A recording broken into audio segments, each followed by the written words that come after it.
Ladies and gentlemen, from the Universal Church of Freedom, Peace and Justice, Deacon Gerald Celente. Hello, everybody. This is Deacon Gerald Celente of the Universal Church of Freedom, Peace, and Justice. Freedom?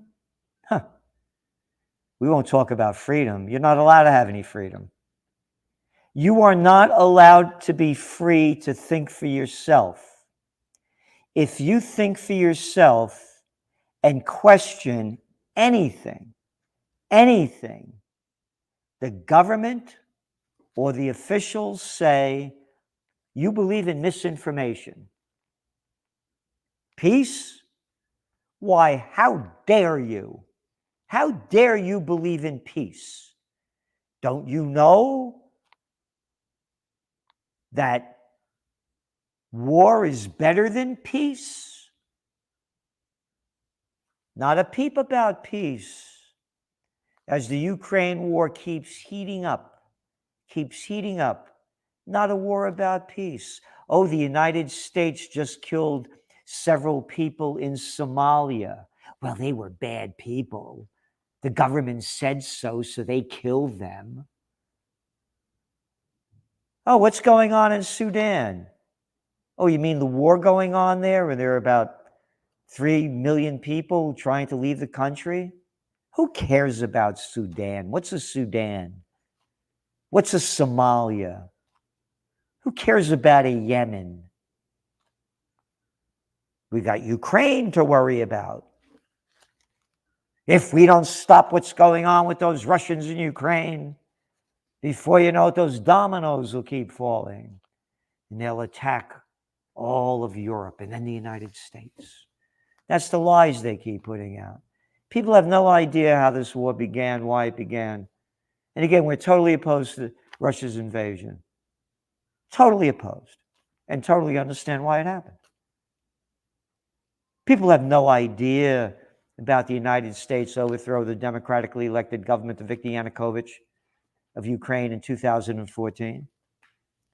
Go back to 2013, when Victoria Nuland, the UN Undersecretary of State under Barack Obama, gives a speech in Washington, D.C., with Chevron sign over one shoulder and ExxonMobil over the other, saying that the United States gave $5 billion to non-governmental organizations to bring democracy to Ukraine in the lead up to the coup. People have no idea about that. No idea about the deal made between Gorbachev when he broke up the Soviet Union and George Bush Sr., that NATO wouldn't move 1 inch further. There were 16 NATO countries back then, 31 today, almost double. People have no idea that after the Ukraine war began and the separatist Russian section that didn't vote for the overthrow of the government said, no, we don't want to be a part of that. We'll be part of the republic, but we're not going to be part of that government. And there was a thing called the Minsk Agreement. And Germany, France, Russia, and Ukraine signed it, and Ukraine violated and killed some 15,000 people. And that's what inspired, in the Donbass region, and that's what inspired Russia's invasion. People have no idea of that fact. All they know is that we have to stop Russia, and it keeps ramping up. So you ready for the latest? They're using cluster bombs now that the United States just sent to them a few weeks ago. Cluster bombs, of which 120 nations in the world say are acts of violence and crime, that they shouldn't be used. So when did Russia invade Ukraine? On February 24th, 2022. 4 days later, on February 28th, there was a press conference at the White House. And the reporter says to Jen Psaki, who at that time was the press secretary for President Biden, but now works in the mainstream media for MSNBC to show you exactly it's one voice coming from Washington, the CIA, and the other intelligence agencies. Miss Jen, there are reports of illegal cluster bombs being used by the Russians. If that's true, what is the next step of this administration?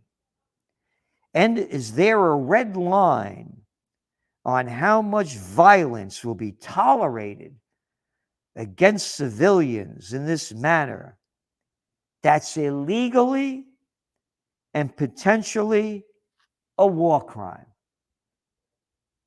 So you see how the question comes out. The United States could kill all the people they want in any country they want. There are no war crimes. But when Russia does it, it's a war crime. So here's Psaki's response. It would be. If that were true, it would potentially be a war crime. Stop. If it was potentially a war crime when Russia was doing it, which there was no proof that they did, but now there is proof that the Ukrainians are using cluster bombs delivered by the United States, and Psaki says it's a war crime. Why isn't it a war crime? Why? Because the media is a crime syndicate.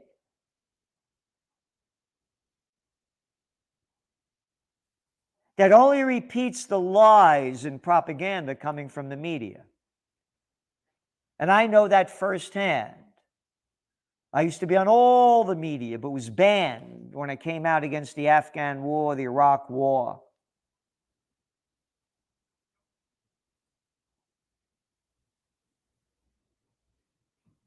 And to keep the peace going, on August 6th, I will be speaking at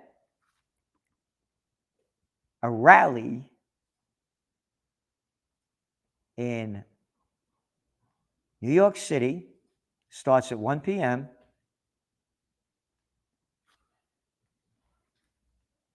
And it's about, ladies and gentlemen, humanity for peace. Humanity for peace. That's right. Humanity for peace. Scott Ritter will be there as well, and other speakers. So you be there too if you want humanity for peace. We're doing everything we can. I have rallies. I go to rallies, support rallies. Humanity for peace. Here's the information. You go to their website. Please be there. Because they're taking us to war. Because they don't care if it is, quote, a war crime.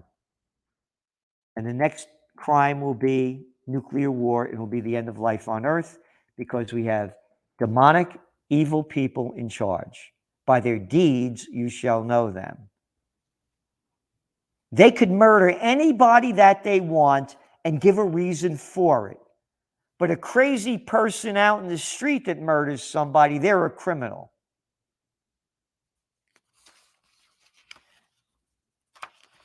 White House rushing to get F-16s to Ukraine by the end of the year.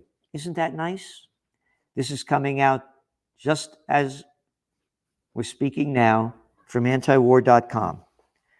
The Biden administration believes it's important to get F-16s to the Ukraine military and estimates the warplanes could arrive by the end of the year. Isn't that great? This war would have been over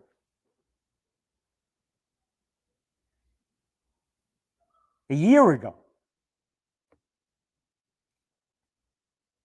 if the United States and NATO didn't keep sending weapons to keep blooding the killing fields. Humanity for Peace.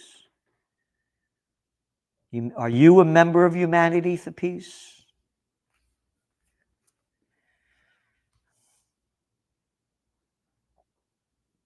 Yep. Spokesperson for the National Security Council, John Kirby, told Fox News on Thursday that the White House believes that the date will be around the end of the year. Now look, the F-16s will get there probably toward the end of the year. The coalition of 11 countries have come together to train Ukrainian pilots to fly F-16s. Yep, isn't that nice? Ramping up the war. So, what happened? Ukraine blew up in that Crimea bridge again. In retaliation, Russia started bombs away over Odessa in Ukraine. But what's the headline in the United States? For the New York Times, Russia strikes Ukrainian port as grain deal is suspended. Total lie. That's not why they did it. Because the New York Times then goes on to write that the explosion came a day after an apparent Ukrainian strike damaged an important Russian bridge. An important Russian bridge? Why don't you call it what it is? It's the Crimea bridge that connects Russia with Crimea.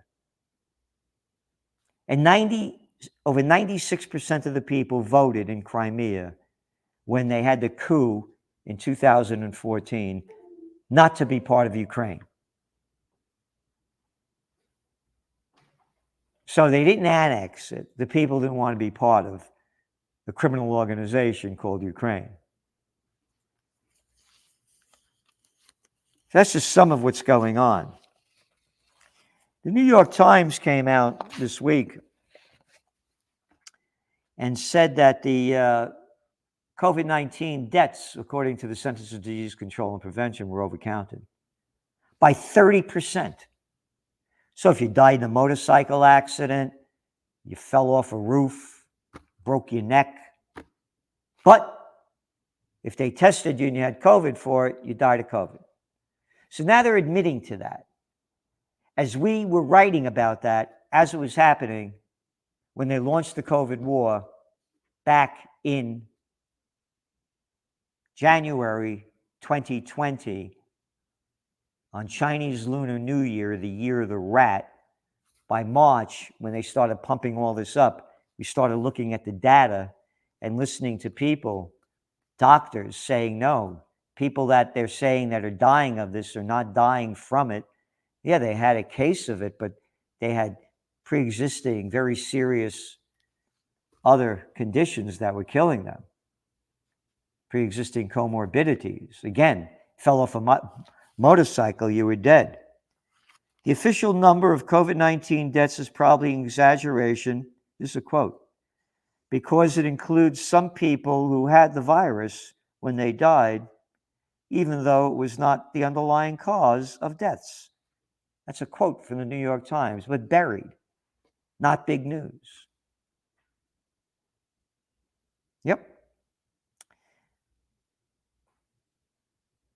All-case mortality hovered around 30%. Yep. Goes on to say that the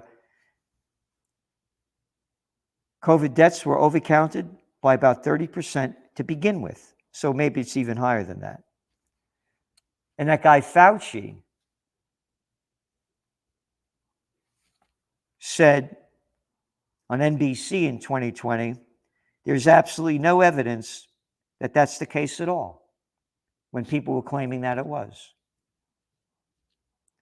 So if you got shot by a gunshot victim, motorcycle crash, whatever, unrelated to COVID, if they tested you positive for COVID, you died of COVID. Italy recalculated its own COVID-19 mortality figures in 2021, revealing that just 2.9% of pandemic deaths could be exclusively attributed to the virus. The remainder had at least one chronic disease, often several. The average age, by the way, when they were dying in Italy, the first country to lock down after China, was 81 years old. The damage that this COVID war has done is incalculable. Incalculable. Life has changed. There was an article in the Wall Street Journal this past week. America is becoming a nation of early birds. Dinner parties at 5 p.m. Consumers of all ages are sliding activities back. Changed the world. When I was a kid, they used to have these ads running. It's 10 p.m. Do you know where your children are? Everybody was out late at night, after hours, songs about going out after hours. The bars used to close at 4 o'clock in the morning, and you go into bars till 5 and 6 o'clock, party time. No more. 10 p.m., do you know where everybody is? They're at home. The COVID war has destroyed life on Earth, and it's not a pandemic. The World Health Organization called it a pandemic on March 11th, 2020, when out of 114 countries, the grand total of deaths was 4,219. And if you subtract 30% of that, what do you got? Hardly anything. But they called it a pandemic, and that's what people still call it. So thank you very much. Please join us at the United Nations, Humanity for Peace. What a wonderful name. Peace is prohibited on the mainstream media. You're not allowed to talk about it. We have peace rallies. No one will report on it. So we're doing everything we can. You do everything you can. Put your money where your heart is. And subscribe. Become a member of any movement that you want. And please donate to the Universal Church of Freedom, Peace, and Justice, because you well know every penny that we get, we give all we can for freedom, peace, and justice. Amen and amen.